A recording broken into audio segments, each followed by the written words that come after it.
noticias, el ir y venir de la política local y nacional tiene su espacio en el Ping Pong Político. Ping Pong Político. Juan Pablo Sánchez Vaquero, periodismo comprometido con la verdad, periodismo comprometido con el Tolima. Bienvenidos al Ping-Pong Político de Econoticias de Ecos del Conveima en Ibagué, Tolima. Los escándalos del gobierno Petro. Saludamos a esta hora en exclusiva para el Tolima a la senadora María Fernanda Cabal. Muy buenos días, apreciada senadora. Bienvenida a Ecos del Conveima. Buenos días, Juan Pablo, a ti y a toda tu audiencia. La preocupación por una tentativa reelección del presidente Petro es un deseo que abiertamente abrazó la senadora Isabel Zuleta del Pacto Histórico. ¿Debemos preocuparnos los colombianos de este tema o es solo un globo? Hay que preocuparse porque Petro es parte del mismo eje de Venezuela, de Bolivia, de Nicaragua, que son todos tiranos dictadores y están aliados con Irán, con Rusia, con China y con todos los grupos guerrilleros que se esconden allá. Sí hay que preocuparse, ellos llegaron al poder, llegaron a robar, a saquear, a aplicar su modelo fantasioso revolucionario que va a destruir todo, como el de la salud de los maestros, modelo imaginario de Petro, que él piensa que es así y da órdenes. Y como debajo tiene funcionarios que están felices haciendo negocios, pues no le dicen que no. Mire este desastre, Juan Pablo. Todo lo que toca a Petro lo daña. Compañeros suyos del Centro Democrático han expresado que es necesario un paro legislativo por cuenta de los rumores de corrupción en los trámites de la reforma Petro. ¿Usted está de acuerdo? Estoy de acuerdo. Hasta que no haya claridad, aquí van a salir todas las reformas contaminadas de graves indicios de corrupción. María Fernanda, ¿es coherente que congresistas que se denominan de derecha apoyen las reformas de Petro? Por ejemplo, hace unos días fue noticia el caso del representante tolimense conservador Gerardo Yepes que respaldó la pensional. Lo que pasa es que en ese ir y venir y en ese juego de promesas cayó él y cayó también el senador de Nariño. ¿Se acuerda? El senador indígena, no recuerdo su nombre, su apellido. Les hacen promesas de meter articulitos y terminan votando. El gobierno Petro tiene un solo propósito, es controlar a los individuos. Cuando nos controlen, perdemos la libertad. ¿No será, por ejemplo, que en el caso del Partido Conservador Cepeda no ha sido contundente en la oposición y por eso los conservadores hacen y deshacen? Por ejemplo, a los barretistas acá en el Tolima son antipetristas, pero allá en Bogotá mire lo que pasa. Sí, yo pienso que es más la cohesión de un partido debajo de una jerarquía que no la hay, ni en el liberal ni en el conservador.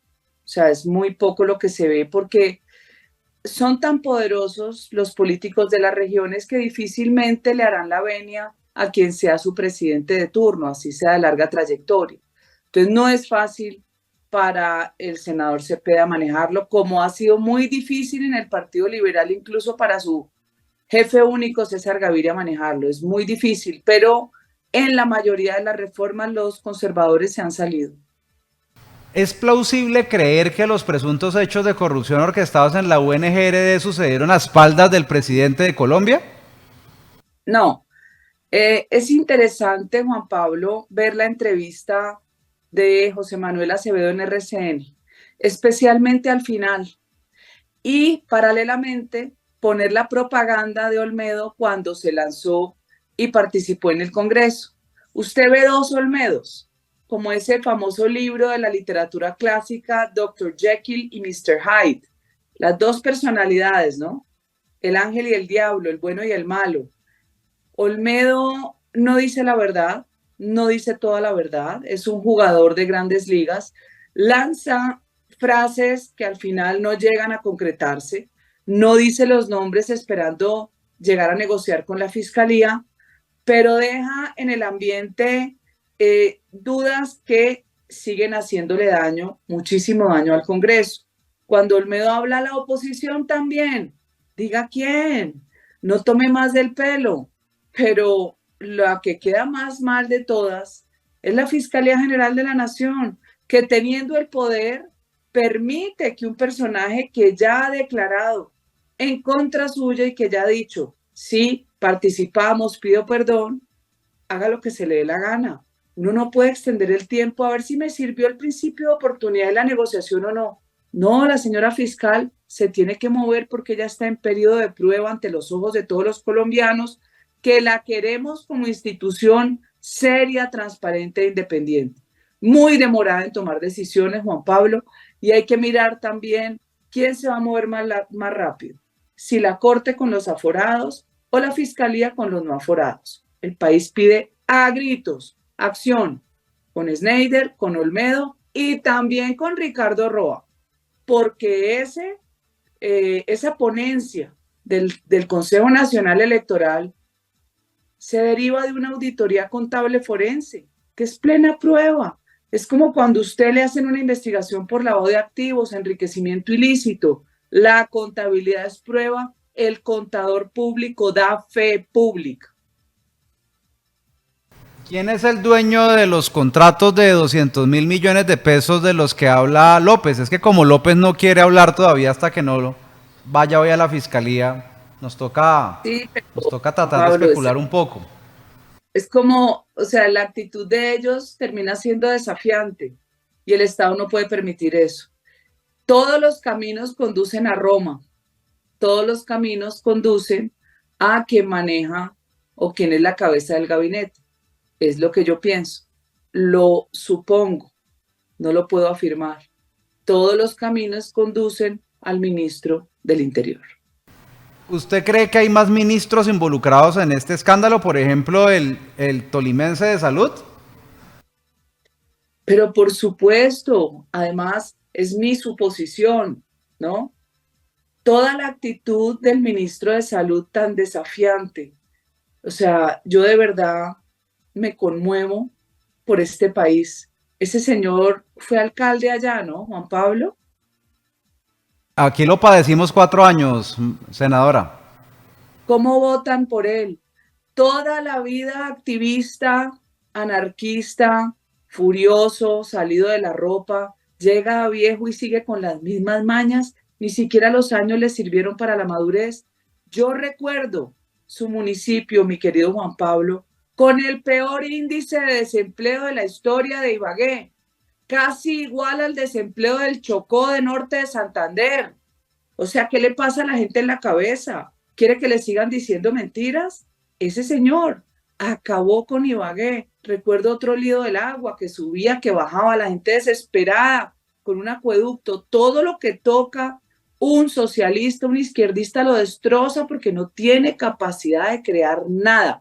Su misión es destruir. ¿Qué opina de la crisis en el partido Alianza Verde que desencadenó el escándalo de la UNGRD? Por ejemplo, la señora Claudia López, que ahora trata de desmarcarse del presidente Petro. El Partido Verde implosionó, pero ya había implosionado el pacto histórico y es un proceso que viene por etapas. Yo doy fe desde que estuve en Cámara de Representantes. Yo salí electa Cámara por Bogotá, la lista más votada, en la época en que Petro era alcalde. Sacamos una lista maravillosa y empezamos a hacer todo un contrapeso en el gobierno de Juan Manuel Santos, tan aliado con todos estos socialistas. Y entonces yo veía a los verdes, eran chiquitos, yo creo que eran 2 senadores o 3 y 5 representantes. Y los verdes, con su propaganda de ser centro, de ser neutro, de no ser muy de allá ni muy de acá, que todo eso es paja. Los verdes son verde sandía, verde por fuera y rojo por dentro, pues empezaron a crecer en una opinión pública que termina más llevada por la mentira y por una percepción de realidad que no es tal, y empezaron a crecer y a crecer de una manera, plausible y real, porque al final todo lo que ofrecían la mayoría no era, y llegar al poder en Bogotá, la ciudad más importante, impresionante. Después de eso, Juan Pablo, empiezan las tensiones internas de la línea de Claudia, de la línea de otros sectores como Iván Name, y en fin, de la línea radical de izquierda como la de Inti Asprilla, que es más del pacto que de aquí, o la del alcalde Ospina, que desbarató Cali, lo volvió añicos, aliado con todos los bandidos. Entonces, es un partido, la mayoría de partidos tienen diferencias, pero esto tiene una fragmentación excepcional. Pues ahora con el escándalo, todos a correr para afuera, porque como ellos se revistieron de anticorrupción, usted recordará la campaña de Claudia López, que hizo que votáramos por también su fantasía, pensando que votar y gastarse 300.000 millones de pesos con los que se pueden hacer 10 hospitales, cada uno de 30.000 millones, la consulta anticorrupción. Ella con el dinero público hizo campaña para la alcaldía y su partido aparece implicado en corrupción. Ahora se desmarca porque va de candidata. Entonces, nada de lo que ha pasado es culpa de ella ni ella es responsable. Igualita a los politiqueros, a Roy, a Benedetti, que ahora están escondiditos en embajadas en Europa, pagadas por los ciudadanos colombianos. ¿Qué opina de la polémica propuesta del ex canciller más conocido por ser muy cercano a los señores de las FARC, el señor, se me olvida, Leiva, sobre que se legitime los acuerdos de paz con el ELN con una presunta constituyente que no se sabe cómo quieren legalizar en el gobierno? Álvaro Leiva es igual que el ministro de Salud, que el ministro tolimense, pero en versión cachaca. Cachaca y de la élite, de las familias más prestantes, pero dentro de todas las familias suceden esas cosas. Entonces, este personaje, como muchos de la élite revolucionaria bogotana, que siempre hicieron acuerdos y negocios con las FARC o el ELN, mientras el país en las regiones era secuestrado, desplazado, devastado, eso representa a Álvaro Leiva, un señor de la élite que le fascina negociar con bandidos y que vive inventándose legislaciones que no existen y vive inventando. Es un personaje que fabrica también realidades muy al estilo de la izquierda. Todo eso que está haciendo es un esfuerzo ingente por ver cómo llevan a Colombia hacia la destrucción de una constituyente que los colombianos no queremos. Los colombianos queremos que nos alcance la plata para el mercado, que todo está caro. Queremos que no nos maten cuando usted sale a una esquina a coger un Transmilenio, un bus, que no nos rompan el vidrio del carro. No, ellos están pensando en cómo quedarse en el poder para seguir haciendo negocios con el eje del mal, incluido el narcotráfico. Apreciada senadora María Fernanda Cabal, muchas gracias por estar hoy con nosotros de nuevo en Econoticias de Ecos del Conveima y Ecos Interactiva en Ibagué, Tolima. Usted es muy amable. ¿Y cuándo va a venir a Ibagué? Ay, no, yo tengo que ir, no he podido ir. Además me sueño con mi tamal con moño. Mi tamal con carne, esa carnecita desmechada de lechón. Ustedes tienen una comida, el problema es que engorda uno como 3 kilos.